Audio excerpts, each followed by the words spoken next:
selling isn't persuasion. It's about listening and understanding someone's situation. Buying isn't linear. People are constantly circling back. There's an understanding now in B2B that decisions are influenced by multiple stakeholders. Pre-sales to me is the coordination to understand the context of this company, of the people within the company, to be able to bring this to sales and have somewhere to start. What a great handoff would be is having all the context beforehand, or as much as one can gather. So I care about what they would care about. Lorraine Abrego is a pre-sales specialist at Propensity, a B2B SaaS sales platform that helps companies run account-based marketing with contract-level attribution and omni-channel campaign management. Before this, she worked as both an SDR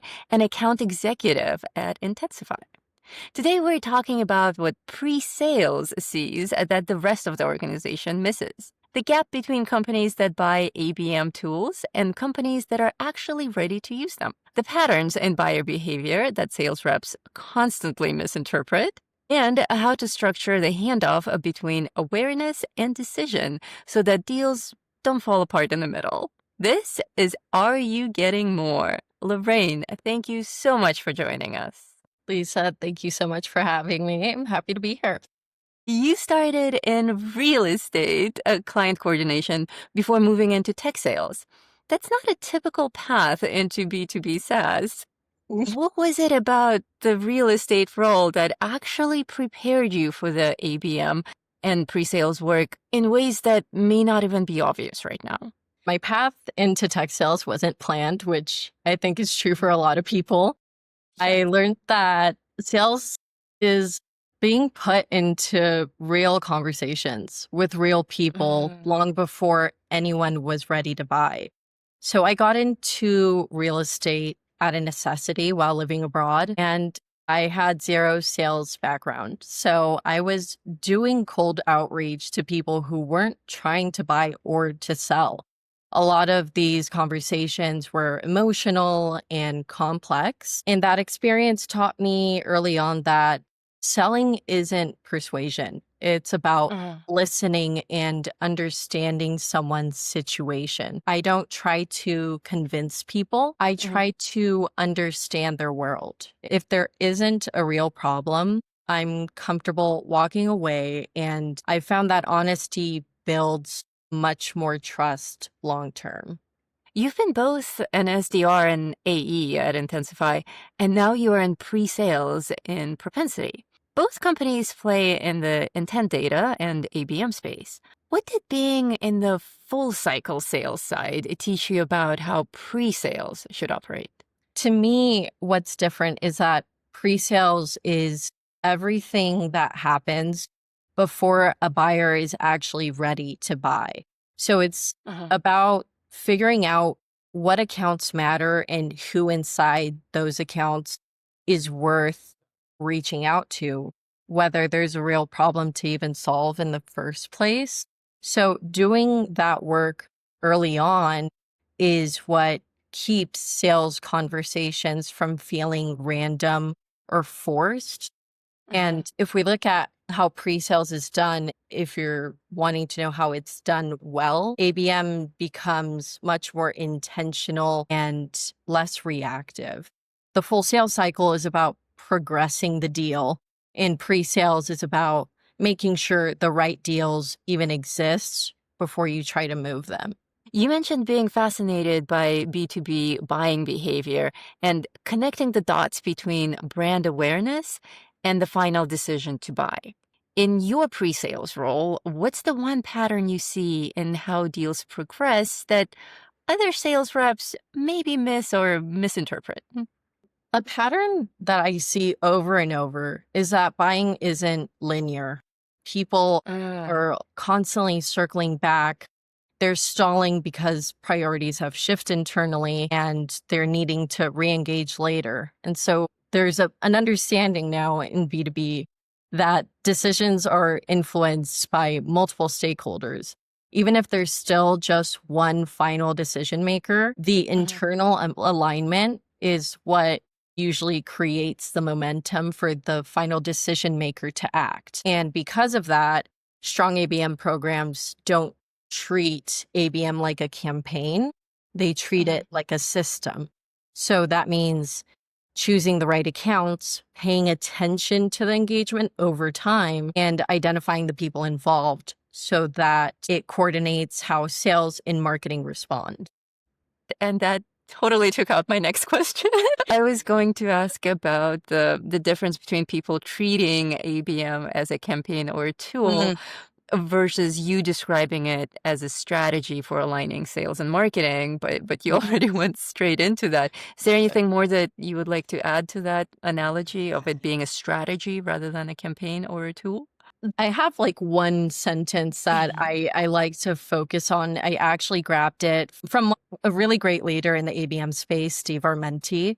He mentioned ABM is just aligning marketing and sales to potential customers that they want to speak to more effectively. And that to me just made everything click. It was just like a light bulb moment. Well, of course, this is what it's all about. So I take that and I run with it, basically. I love those moments. They're so clear when you finally see them. And you're like, how did I not see this before? Like, obviously, this is the way to approach the problem. Exactly. But somehow when you're in it, it just doesn't pop up. You need another person's perspective to really trigger it. Exactly. Pre-sales is fascinating to me because it's so different from sales itself. Sales, they get all the spotlight. You know, they close the deals, but you make closing the deals possible. Without pre-sales, I don't know if sales would work. So what's the one thing that you learned that you had to be really good at in pre-sales specifically that's a surprise to you that you didn't expect? Realizing that I was already doing a pre-sales motion into my real estate coordination because what it basically does is coordinate. So pre-sales to me is the coordination to understand the context of this company, of the people within the company, to be able to bring this to sales and have somewhere to start. So that's something that I realized, wow, this is something that I started off doing, and here I am actually applying it just in a B2B realm. That's amazing. So you were already doing the job. Yeah, I think I That's need to add great. that. That made you uniquely qualified, I'm sure. Yes. You talk about helping teams see the people behind the accounts so that they can act with clarity and confidence. How do you actually do that in practice? What does a great pre-sales handoff or demo look like when you've just nailed it? I care about what they would care about. Why would they care? Why now or why not? What happens if they do nothing? Is this a real problem or is it a nice to have? And who else influences the decision and how they'll measure impact internally? And I don't need to have all these answers. Most of the time, I don't get them. But I just need enough to know whether the conversation is worth continuing. And so that basis, that foundation it just sets the conversation towards the right direction, towards closing the deal.